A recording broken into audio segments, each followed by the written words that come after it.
Welcome back to Joe Stun Unboxing, the first video after Christmas. Did you have a good one? I hope you did. Mine was okay. Went to see my old mum, saw my sister, saw my brother-in-law. Yeah, it was a good time. Nice meal. It's family, innit? Christmas, that's what it's all about. So I hope you had a good time. And of course, boxing is asleep. It's hibernating at the moment. We've got no fights coming up, but there are a few things that are going to drag on into 2023 from 2022. And one of them will be the whole Conor Benn PED test failure. That will carry on rumbling along, probably ad infinitum. Are we all sick of it yet? I kind of am sick of it, but I do feel obliged, not least of all because this is a boxing channel, to talk a bit about it. But because there was an interesting article in Boxing News, the Christmas edition, the double issue. Covers 2 weeks because they pack up for Christmas, and it was by Elliot Wursel, who's a very good journalist, writes for Boxing News, and he was talking about this issue and saying, can Conor Benn come back? I mean, in the eyes of the public, can he still fight? Can he still sell tickets?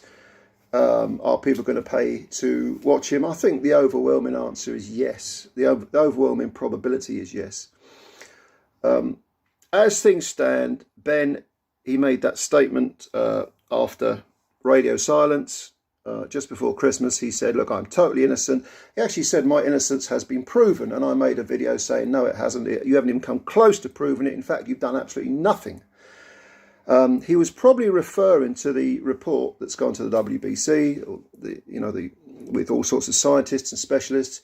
Chris Eubank Jr., he talked about the issue during one of his interviews. It was either IFL or Seconds Out. It was a good interview.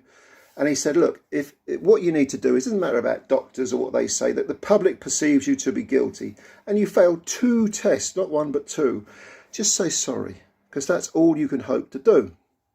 And he's got a fair point, up to a point, Eubank, I think. But what Elliot Wursel said in this Boxing News article is that for Ben to be exonerated, he has got to come out with an absolute perler of a reason, not an excuse, a reason. It's got to be as shocking as, and Wursel in his article referenced a couple of movies, as shocking as when, if you've ever seen the original Psycho from, was it the 50s, 60s, early 60s?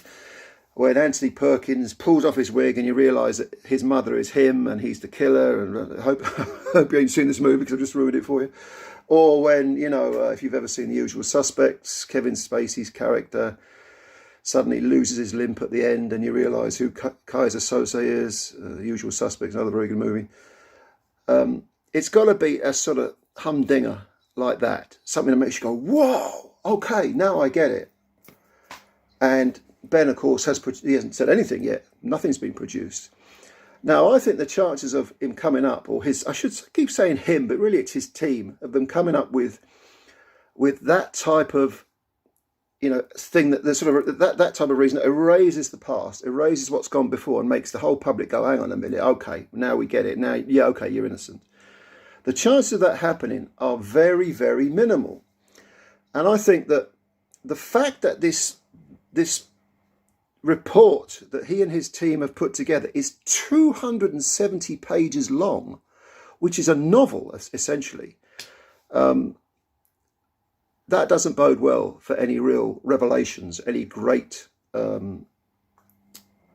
exonerating revelations.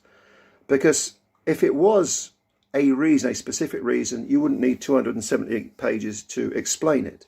It sounds to me like 270 pages is going to be full of the minutiae of all sorts of scientific speak. Also, it's an obscurantist, highly technical breakdown, a spinning of the situation. And I haven't seen this report, of course, so I could be wrong, but it's going to be full of not just legalese, but medical terminology, which only the most well-trained medics, doctors, nurses, and so on will be able to fathom. And I think that's not going to help his cause. I think the public will will say, look, you know, if you can think of a reason, just say it. Just put it in layman's terms. Just be honest. Just put it so that we can understand it. We're not interested in a 270-page report. If you've got a genuine, valid reason why you failed 2 tests, say it in a couple of sentences, preferably 1 sentence. We're not interested in gigantic reports full of medical terminology and legalese and all the rest of it, and spin, which is essentially what it is. So there was also, by the way, an interesting an interview in the same edition of Boxing News with Robert Smith of the British Boxing Board of Control, and he was asked about this report. And of course, it's nothing to do with the board. This is to do with the WBC hearing. And they said to Robert Smith, "Are you going to read the report?" And he said, "Well, I hope so. Yeah, I'd like to read it."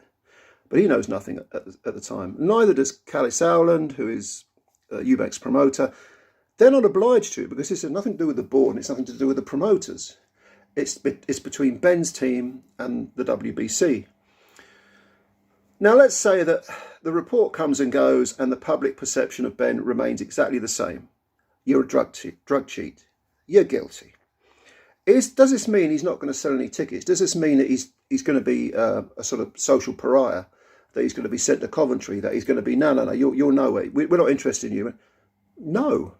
In fact, and I hate saying this, I really hate saying it, but probably people are going to want to see him fight. Because they're going to want to boo him. They're going to want to hate on him. They're going to want to see him knocked out, beaten up. They're going to want to see how he performs without having anything in his system. But they'll buy tickets. You can be the most hated boxer in the world. If you're selling tickets, you're an economical commodity.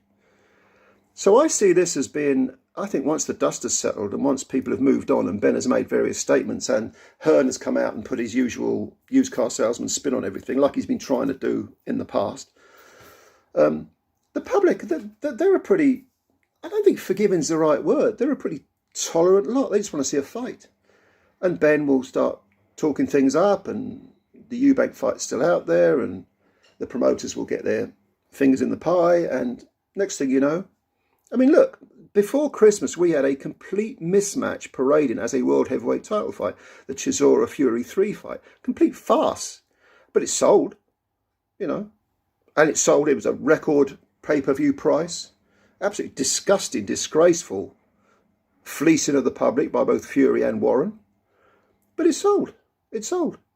And Fury, by the way, is someone who has failed a drugs test. And no one cares. None of his little fanboys care. Canelo's another one. He failed a drugs test. 6-month ban, which he would have taken off anyway.